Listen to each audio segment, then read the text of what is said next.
Before we get into this special weekend edition of Just the Truth, let me tell you about the latest special from Michael and Dale at MyPillow. The standard MyPillow, normally $49.98 for a limited time only, just $14.88 with promo code Joey. Go to MyPillow.com, click on the radio listener specials, and see all the specials. There's a limited quantity of just 10 at this special price. That's $14.88 with promo code Joey. Thanks for joining me in the PhD Weight Loss Studio. To lose weight for the last time, visit myphdweightloss.com.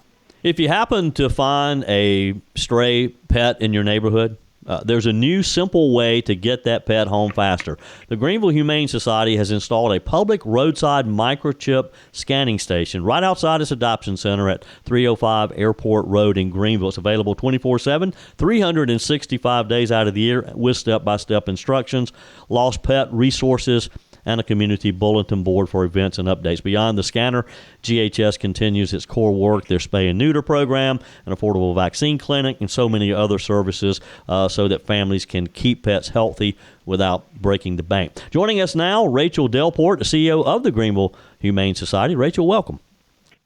Thank you so much, Joey. Glad to be here. Well, thanks for your time. So walk us through using the new roadside scanner, as far as parking, how to scan, what to do when a chip number pops up, maybe safety tips with Good Samaritans who are trying to get a pet back home. Definitely. So, come see us. So it is located right here at 305 Airport Road where our shelter is today. And you can pull up right on the side of the road, grab the animal that you have. If you have a dog, please make sure you have a leash, a cat if you're able to, having a carrier. So once you get out of your vehicle, the animal does not get away. Once you come to the station, it's very simple. We've got step-by-step instructions on how to use it, but ultimately you're going to grab the scanner that's in a nice waterproof box. You're going to turn it on and scan the animal. We always say you want to scan every single top and bottom of the animal because if they are microchipped, at times the microchip can migrate. Oh, really? I never knew that. Yes, it can. Really? It can. So most people, the microchip is actually entered right between the shoulder blades of the skin. Right. So we always say start there, but over time it can migrate. So we say scan all over the animal just to be safe. Interesting. If that animal has a microchip, it's going to pop up with that number immediately, and then you'll be able to follow the step-by-step instructions that say it has a microchip. If the animal doesn't have a microchip, we also then have step-by-step instructions on what to do next based off of our area here in Greenville. Yeah. Rachel Delport is with me today. We're talking about the Greenville Humane Society's 24/7, 365 chip reader there. All right, so since the station is open 24/7, what happens if someone literally is there at midnight? I mean, how's that process work? Who gets notified? Or you're literally waking somebody up if you potentially reach out to contact them? So obviously at that time, if the animal has a microchip, the nice thing is you can enter that into the database. We have a link that goes straight to that. So using your phone, you'll be able to get in contact with them and get that information. Obviously, if it's after hours, we do ask that individuals, take the animal home, find a safe place for them if they're not able to bring them into their house. Mm-hmm. But being able to then next thing in the morning follow those instructions. So we tell individuals take a picture with your phone so you have that information and can do that the following morning. But yeah, if it's at midnight, obviously it's difficult to be able to follow some of those steps, but you are still able to use the microchip scanner, find out if it does in fact have a microchip or does not, and then can follow those step-by-step instructions, based off of that finding. Yeah. Let's talk for a minute, Rachel, about that chip. Because I think there are some misconceptions out there about chips. When you have your pet microchipped, is that automatically registered? So yes, essentially once the animal is microchipped, it is automatically registered at that time. So every single animal that comes into the Greenville Humane Society prior to going to the adoption floor, they are microchipped upon intake. So at that time, that microchip is registered to us as the owner. And if an individual comes in to adopt that animal at the time of adoption, when we submit that within our database, it automatically transfers the ownership to the microchip to the new owner. So if you get a microchip at a vet's office as well, they should be registering that for you. If for any reason you have any questions or concerns about that, we do highly recommend that you ask, as some clinics do that a little bit differently. But ultimately, at the time of getting a microchip, part of entering that into the database ensures that your information is connected to that microchip. Is there a way that a pet owner can see what information is in there? Let's say they have moved once or twice since they initially had their pet chipped. Is there a way that an owner can check to see what information is out there? There definitely is, and we tell everybody just how important that is because people do move. Your numbers may change, and we want to make sure that information is correct at every given point in time in that animal's life. So we here at the Greenville Humane Society, we use 24 Pet Watch for all of our microchips, but you want to make sure if your animal has a microchip, number one is to find out what company it's with. Once you figure out the company, you can then go to their website. There's a way to be able to then put your microchip information in and ensure what information is attached to that. If anything is to change over time, you do want to make sure you go back to the microchip website, you change that information, and that it is up to date at all times. Yeah. With me today, Rachel Delport, the CEO of the Greenville Humane Society. For additional information about the great work that they're doing there, just visit their website, greenvillehumane.com, greenvillehumane.com. Now, Rachel, again, I applaud you for doing this scanning station. Obviously, it costs money to do so, and it was made possible by some great sponsors. You want to do a shout out to your sponsors? I definitely do. This would not be possible without individuals from the community who continue to support our mission and see the importance of the work that we do. And so starting out, the actual structure was built by the construction department at Donaldson Career Center. So these are high school students who took the time to build this structure and to see the overall importance that this gives to our community and the animals that we love in the Greenville area. And next to that, to be able to add all the added components to that, we had Cleveland Park Animal Hospital who donated to this. We had NextGuard Plus, Elanco, and then we had 24 Pet Watch that came in alongside us and donated 75 microchips for us to give out free to our community. Wow, that is great. Well, thanks to these sponsors for making this possible, because it helps the whole community. I mean, it is a public service for sure. So if you have a chance to support these sponsors, please do so. Let's talk for a minute, Rachel. Obviously, this is one component of what you guys do, but you do a lot of things at Greenville Humane. So I want to just kind of dig a little deeper on and give us your elevator speech, if you will, about the Greenville Humane Society. That's perfect. So the Greenville Humane Society, it is our mission to preserve the lives and enhance the well-being of animals. And we do that in multiple different aspects. When people think of the Greenville Humane Society, the first thing that comes to their mind is adoption. And it's adopting pets. And there are so many unwanted pets in our area in the Southeast, in the community, that are really looking for their forever homes. And that is a big focus area of ours. Outside of adoption, though, we really want to focus on the well-being of our animals, physically, mentally, and emotionally. We obviously do that in a lot of different ways here at the shelter, but we also offer services to our community, our vaccine clinic, our spay and neuter clinic, those essential preventative cares to ensure that we are taking care of pets for life. Once they leave our facility, they're still a part of our family, and we want to ensure that we're able to support our community in caring for them for the longevity of their livelihoods. Yeah. Talk with me about some of the numbers. How many adoptions do you do every year?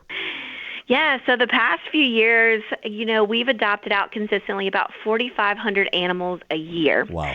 Which is a large number. It is one of the largest here in the Southeast.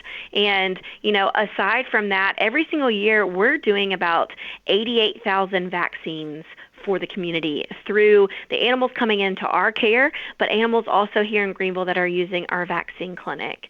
And, probably one of the most impressive things, too, that still kind of blows my mind, actually, when I think about it, is that need for spaying and neutering. And ultimately it is. It's a prime component to ensure that we are decreasing the amount of unwanted animals that are coming to shelters that are unfortunately being euthanized in some areas just because of the overwhelming, just amount of space. It's not there. And so with spay and neuters, we're doing anywhere from 16 to 17,000 spay and neuters every single year, and that's been consistent over the last 4 to 5 years. So do you have vets on your staff who do this, or do community vets come in and help you with this? How does that process work? Yeah, that's a good question. So we actually have a few staff on site who do help us with this, but we have a lot of vets just in the community who come and love to be able to help support this and doing spay and neuter and seeing the importance of that. So we have a team of about 12 vets that help us ensure we get this done. Typically, we have 3 to 4 vets a day, Monday through Friday, who are working on this spay and neuter service. And we are spaying anywhere from 60 to 100 animals per day. Wow. That's a lot. I still haven't gotten past the 88,000 vaccines. I mean, that is a big number. It is a big number. Yeah, and just to be clear, I mean, anyone can bring their pet to you for these services. Is that right? That is right. Anyone in the Greenville community, connecting areas in our state, they're able to come and use our vaccine clinic, use our spay and neuter clinic as well. That is what it's for. And we understand that, especially in today's world and the economy, it's hard to afford some of these things. So everything is low cost. There's no exam fee. It's essentially being able to pay for the service that you are receiving. And we want to make sure that it is affordable and it is high quality care. That is the biggest importance for us in doing all of this. Yeah. Rachel Delport is my guest today. She's CEO of the Greenville Humane Society. Again, you can find out all the information you need to know about Greenville Humane Society at greenvillehumane.com, greenvillehumane.com.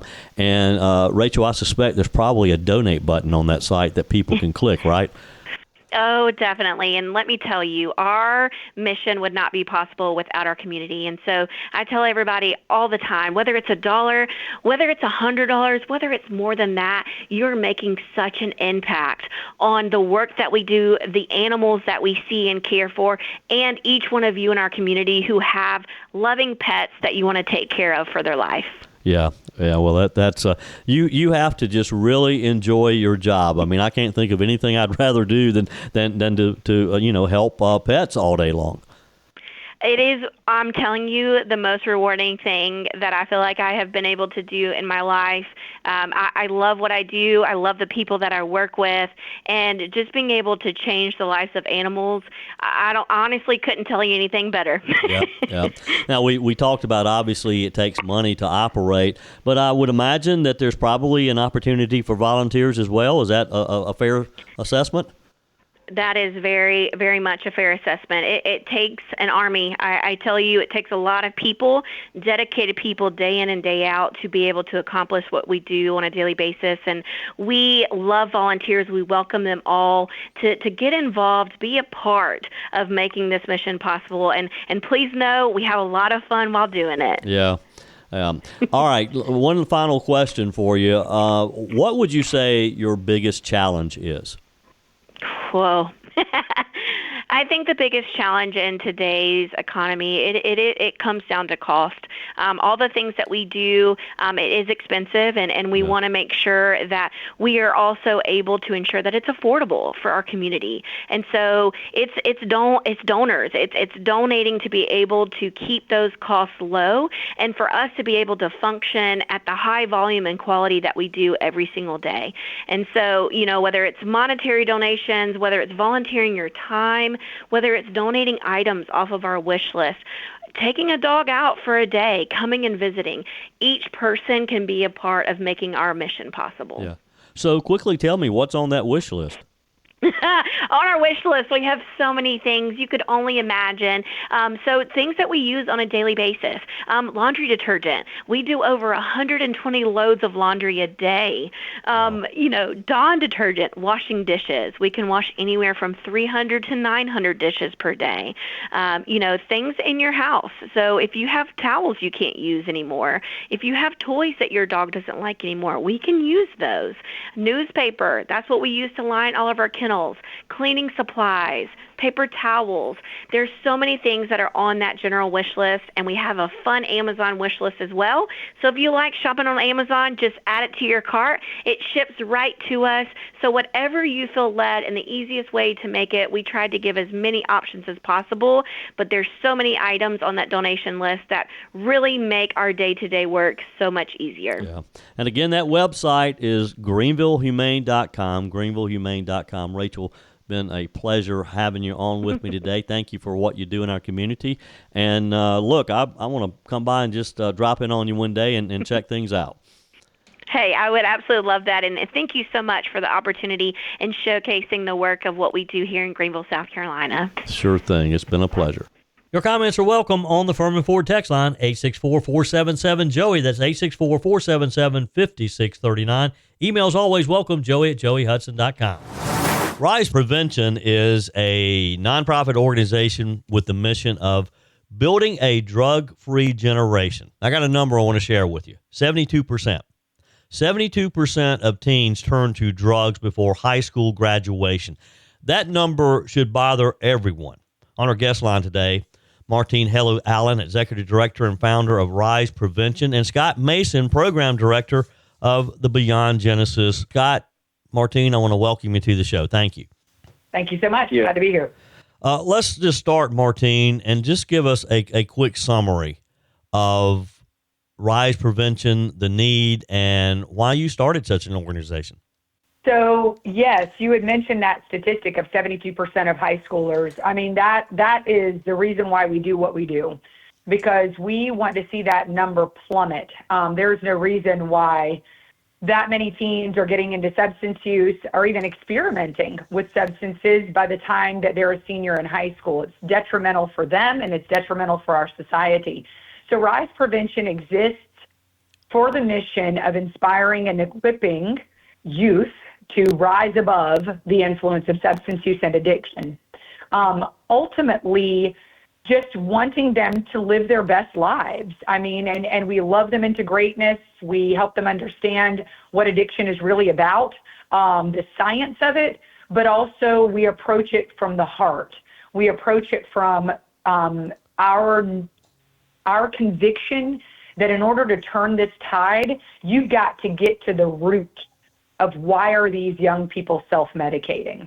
Yeah. Scott, talk with us a little, just sort of an introduction of your role at Rise. Yes. So I help a lot with our iRise program, which is in middle schools. We serve many schools in the upstate and surrounding counties. And so I make sure that the program runs as smoothly as it's supposed to, make sure all the events happen as they're supposed to.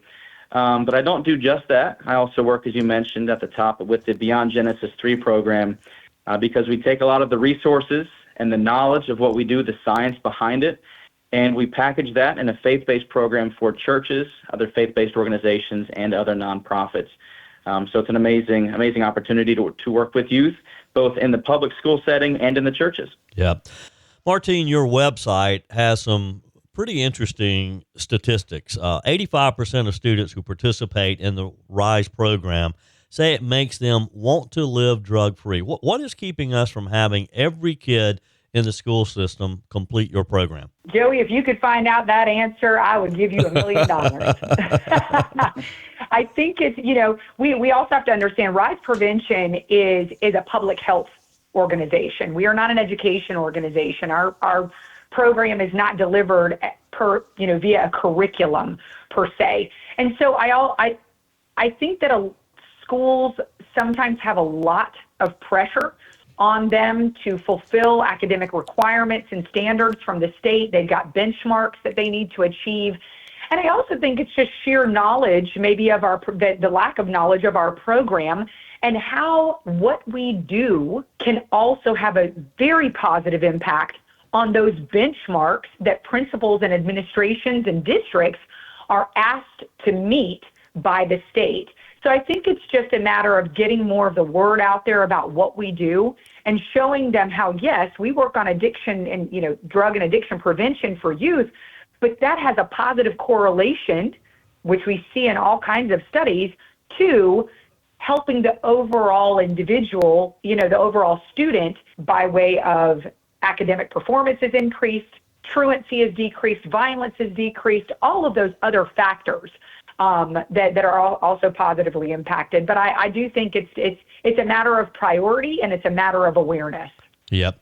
With me today, Martine Hellu-Allen, Executive Director of RISE Prevention, and Scott Mason, Program Director of Beyond Genesis 3. For additional information, find them on their website, riseprevention.org, riseprevention.org. You can help by donating because it does take money to run these type programs, volunteering. And Martine, if someone who's listening today, a parent or grandparent or someone who's just interested in having RISE in their child's school, what's the process? The process is it's a little tricky, but our parents are our best advocates. So when parents approach schools and say, hey, I love this iRISE program, would love to have it in our school, them advocating for that is that first crucial step to getting the administration interested in what we're doing, having them reach out, and then we work with them in regards to their specific school district as to how that process will work for us to gain an MOU or permission, if you would, if necessary, to get into that school. It's very, very easy. We do not charge, so that's a limitation and a barrier that does not exist with our program, and schools are really happy about that. Schools are also happy about other features of the program, but parents really play a critical role in initiating that conversation. Yeah. Scott, let's take a minute here and talk with us about Beyond Genesis 3. Tell us what that is. Yes, so Beyond Genesis 3, the idea behind that is, as I mentioned earlier, taking what we do with RISE Prevention, the knowledge we have, the science behind addiction, and packaging that for faith-based organizations and churches. Our tagline is that it's where the science of addiction meets the power of Christ. We know Christ has a lot to say about overcoming addiction, overcoming the things that we struggle with. And, unfortunately, these struggles with addictions, these things our youth faces, these challenges, it's felt by the community and society as a whole. It's felt by local communities. And so for us to say or act like it's not felt by the churches or that it doesn't affect the church, unfortunately is sticking our head in the sand a little bit. And so what we do, because we also understand that for an organization, for a pastor to come up and talk about substance use and drugs, it's kind of a hard conversation to have. But we also understand statistically the majority of pastors surveyed would say that they either know someone in their congregation that is dealing with a substance use disorder or that they are personally affected by someone in their family with one. We understand that conversation needs to be had. And so what we do at RISE Prevention through our Beyond Genesis 3 program is we kind of help supplement that conversation and get that conversation going within the church. And so we talk about the dangers of addiction. We talk about how that affects us. We talk about how that affects our relationship with Christ. We offer presentations. We offer Bible studies. We offer youth group games, times where we come out and run a youth group and have a time where we can have group discussions and really just get that conversation started. But we don't like to get the conversation started and walk away and say, all right, now you deal with the fallout of what those conversations lead. We'll stick around and help guide and be a resource for whatever doors open up when those conversations get started. RISE Prevention, what an amazing program. Appreciate what you do. Wish we had more time, but we'll have you back again real soon. Thank you, Joey. You. We so appreciate your constant support and your belief in what we do. Thank you. Joining me on our guest line, Matt Wills, Vice President of Government Affairs with the Greenville Chamber. Welcome, Matt. Good to have you again. Thanks for having me, Joey. Well, I'm glad to be back. Well, as we are kind of in the fall season now, although our temperature would not suggest that, but we're starting to think about the legislature going back to Columbia in January. Of course, they're involved in committee work right now, and honestly, that's where most of the work is done. But let's talk a bit about the Greenville Chamber and what you guys are looking at going into 2026. Certainly. Yeah, I think our stage was set, back in May for this coming January when we go back into session. But I think some of the major pieces that we're kind of looking at, and from our perspective, from an economic development side, as well as just continued business growth in our region, looking at modernizing transportation efforts in this state, and making sure our roads are getting up to par and keeping up with traffic and demand. No pun intended there, but just making sure that we're getting the infrastructure in place that's needed for the continued growth that we're seeing. Yeah. Now that is a hot topic. I'm not sure that I'm ever anywhere in a room with people that roads do not come up. And just yesterday, actually, my wife and I we live out in Greer. So we often get on 85 to come downtown to Greenville, and we're right at Highway 14, and that's that little bottleneck that they spent years trying to fix, but it's no better than it was. It just makes no sense. Well, I think one of the perspectives I think that sometimes that folks forget and that I'm constantly reminded of from when we talk to officials at DOT is, we could have a 14-lane highway in certain places, and it would still be bottlenecked in certain places because of the amount of traffic that is coming from X, Y, or Z place.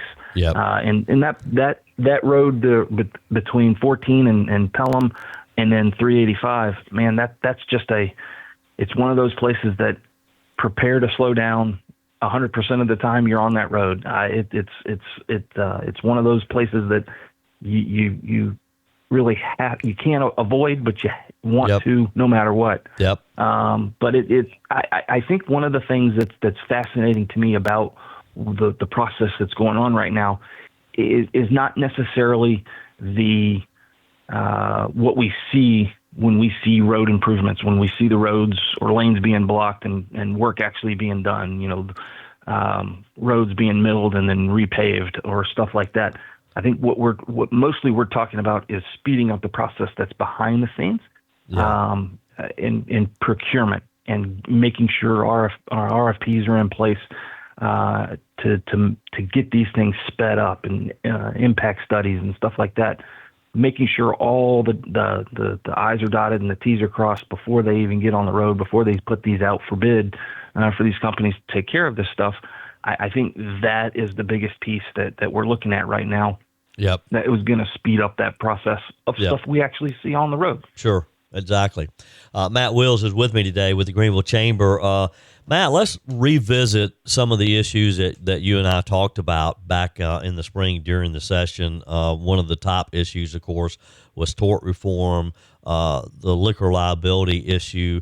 There was a bill that was passed. There's more work to be done on that. And I know that it has not totally gone into effect, but is there any sign that maybe insurance companies saw what the state did and what they're attempting to do, and they may start taking some rate action? Or is this just a case of where the loss experience is going to have to prove to them that things have changed? Well, I think it's kind of twofold there, right? I think insurance companies want to see the action that the legislature took, see what it does to the market when it goes into effect in January with on-premise consumption and restaurants and bars that are serving alcohol, and then obviously some of the tort reform that we saw in a very limited space on that front. But yep. I think one of the biggest things that we've heard, and we've actually heard from insurance companies now, is the market in South Carolina is messed up, is in a poor place because of the liability laws that are in place in the state. It's something that I think Director Wise at insurance at the insurance agency in the state stated to the committees that he was able to speak to, but they heard directly from insurance companies saying the liability market is what's continue to drive cost up in this state. and we did very, very little to address liability in this state, and that's one of the things that really needs to be addressed as we go forward.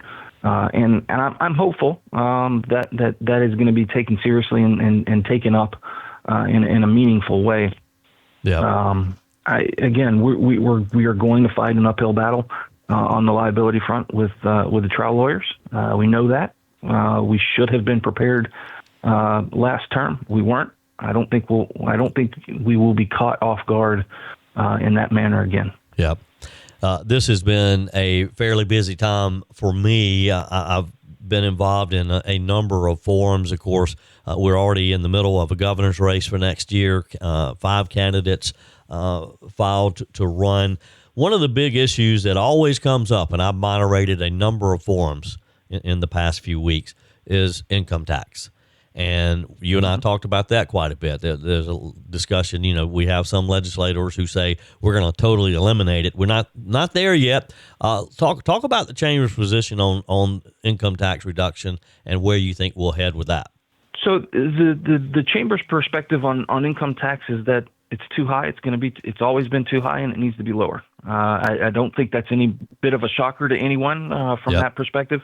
But I think what we're looking at least from the standpoint of what we saw, presented in the House of Representatives this past session earlier this year, was a start. I think it's a great place to start a conversation. Obviously, it's got to go through the Senate as well, and then obviously it's got to get to the governor's desk. But I think there's a lot of work yet to be done as to the specifics on things. And there's a lot of specifics to those things. We saw a very bad bill initially. We got it better. I don't think it's perfect yet, but I think the work ahead is certainly going to move in that direction and make us more competitive on that front with our regional neighbors. Sure.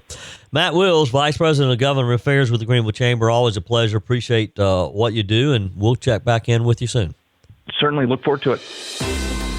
That's it for this special weekend edition of Just the Truth. Thanks for joining me in the PhD Weight Loss Studios. To lose weight for the last time, visit myphdweightloss.com. If you haven't joined my mailing list yet, visit my website, joeyhudson.com. Click on the Connect with Joey button so that you can receive our emails and the most up-to-date news. Also, join me on my YouTube channel. Be sure and like, comment, and subscribe. Just search for Joey Hudson. As always, thanks for spending a few minutes of your day with me. Do me a favor and forward this episode to a few friends. Just click on the share button and send to your contacts. We need to build an army of conservatives to win our country back, and we can do that by continuing to share the truth with our friends and family. Keep those comments coming via the Furman Ford text line 864-477-JOEY. Email to joey@joeyhudson.com, and I love your messages on the MyPillow message line. Again, that's 864-477-JOEY, 864-477-5639. Be sure and take advantage of the MyPillow special, just $14.88 on the standard MyPillows when you use promo code Joey. Order online at mypillow.com or call 800-893-4053. We're back again tomorrow and hope you'll plan to join us. Until then, remember, God's got this.